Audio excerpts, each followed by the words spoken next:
Party जो थी वो खुद इस समय पे सत्ता में जो बैठे हुए लोग हैं उनका छात्र संगठन से जुड़े हुए एक मेंबर और एक्टिविस्ट थे। अगर वो आज सुरक्षित नहीं है, हमारा मानना है कोई भी महिला साथी इस राज्य के अंदर सुरक्षित नहीं है। और आज एसएफआई इस बात को बाहर में बोल देना चाहता है कि आज हम प्रोटेस्ट कुछ किलोमीटर दूर करके जा रहे हैं। अगर आप हमारे ज्ञापन और हमारी बातें आने वाले समय में नहीं सुनते हैं तो हम हजारों का तादाद में स्टूडेंट लेके आएंगे, आपका बैरिकेड भी तोड़ेंगे और राजभवन के अंदर भी जाएंगे, ये बता के जाना चाहते हैं। दूसरी बात, पूरी के अंदर, बरंदा के अंदर और तमाम सारी जगह में कुछ महीने पहले KIIT में प्रकृति के साथ जो हुआ उसमें भी हम देखेंगे कितनी कॉम्प्लिसिट तरीके से सरकार ने रिपोर्ट को दबा दिया, जैसे मानो कुछ हुआ ही नहीं, जैसे मानो जो मीडिया में बातें चली, जो वीडियोस हमारे सामने आए, एक लड़की को हैरेसमेंट के वजह से सुसाइड करने में मजबूर किया गया, उसके बारे में कोई रिपोर्ट नहीं है, आपको नहीं पता चलेगा क्या चल रहा है। KIIT में ये पहली घटना नहीं है, उसके बाद भी घटनाएं हुई है और एडमिनिस्ट्रेशन वहाँ पे छात्रों को धमका रहा है कि अगर आप आवाज उठाओगे तो आप यहाँ पर स्टूडेंट नहीं रह सकते।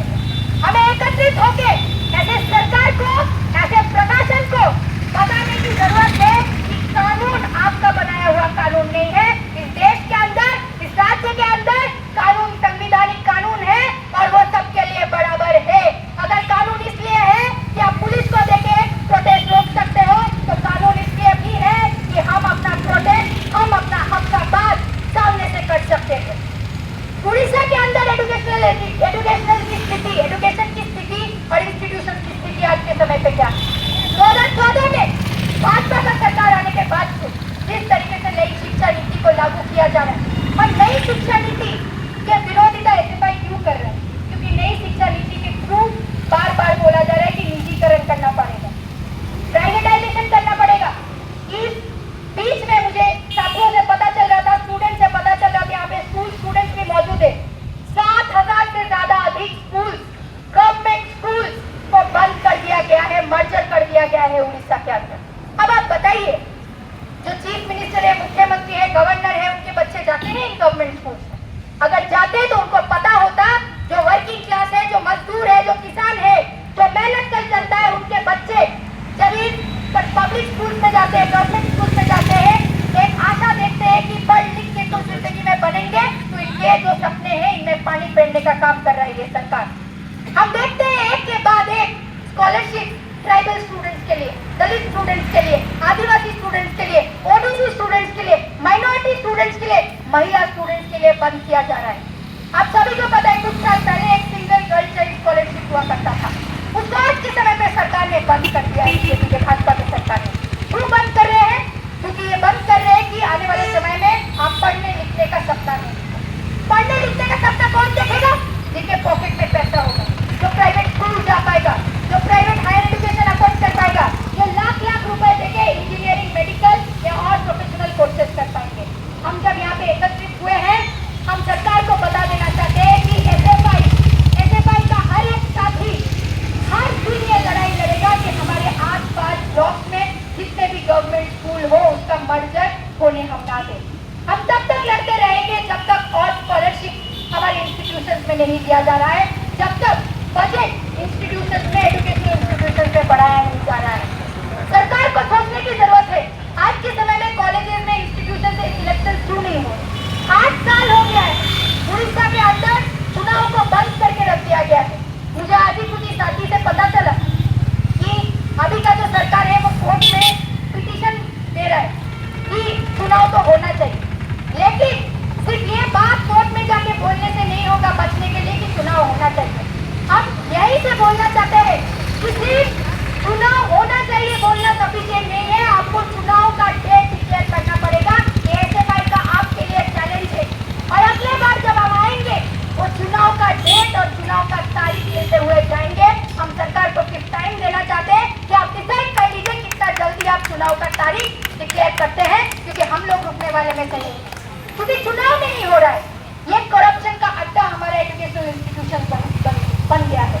आप देखिए स्कूल्स में चुनाव नहीं है, कॉलेजेस में चुनाव नहीं है, आईसीसी इंटरनल कंप्लेंट्स कमेटी के अंदर इलेक्शन नहीं है। जब इलेक्शन नहीं है तो क्या चल रहा है, एक धंधा चल रहा है।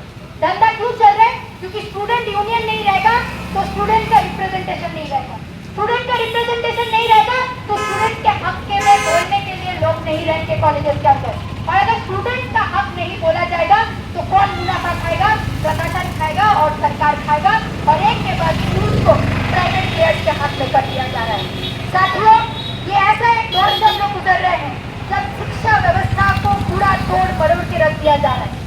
शिक्षा व्यवस्था का ऐसा हालत कर दिया जा रहा है जो middle class, lower middle class, working class, मजदूर किसान के बच्चे हैं, ट्राइबल बच्चे हैं, आदिवासी बच्चे हैं, ओबीसी बच्चे, संप्रदाय के मार्जिनल कम्युनिटी के बच्चे, महिलाएं खास करके आते हैं, उनमें ड्रॉप आउट की स्थिति बहुत ही बढ़ चुका है।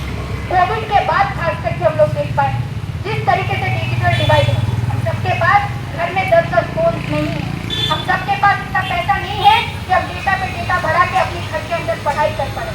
जिन ट्राइबल एरिया से बच्चे आते हैं वहाँ पे बहुत सारी जगह में इलेक्ट्रिसिटी तक भी नहीं है, आदत ऐसा है, वहाँ पे इंस्टीट्यूशन नहीं है, 100 मीटर दूर किलोमीटर दूर चल चल के उनको स्कूल जाना पड़ता है अगर मर्जर हो जाता है। स्कूल में जाते हैं तो हम देखते कहीं पे छत नहीं है, कहीं पे बाथरूम नहीं है, कहीं पे लाइब्रेरी नहीं है। अगर स्कूल की ऐसी स्थिति है तो आने वाले समय में सरकार ऐसा स्थिति बना रहा है कि बच्चे पढ़ने का सपना है। तो ये एसएफआई की हर एक्टिविस्ट की जिम्मेदारी है कि स्टूडेंट्स को उड़ीसा के अंदर जोड़े और आने वाले समय में एक मजबूत आंदोलन करके इस सरकार को हम लोग झुकाए कि किसी तरीके से प्राइवेटाइजेशन ऑफ एजुकेशनल इंस्टीट्यूशन नहीं करेंगे, किसी तरीके से हम ये अलाउ नहीं करेंगे एक और प्रकृति, एक और सोमवती जैसे घटना उड़ीसा के अंदर हो। ये जिसका शपथ हमें लेना पड़ेगा। आज जब यहाँ पे प्रोटेस्ट कर रहे हैं, ज्ञापन दे रहे हैं, हमें ऐसा एक समाज बनाने का, ऐसा एक उड़ीसा का सपना देखना पड़ेगा जहाँ पे हर एक स्टूडेंट के पास अपने बोलने के लिए स्टूडेंट यूनियन हो। तो इसी के साथ और हमारा इस मजबूत आंदोलन को हम लोग आने वाले समय में बढ़ाए और सरकार को झुकाए इन तमाम सारे डिमांड से, इसी का आशा करते हुए आप सभी को एक और बार क्रांतिकारी इस्तकबाल, जय भीम, लाल सलाम पेश करते हुए मैं अपना बात खत्म करूंगी। शुक्रिया। इंकलाब जिंदाबाद। धन्यवाद। वर्तमान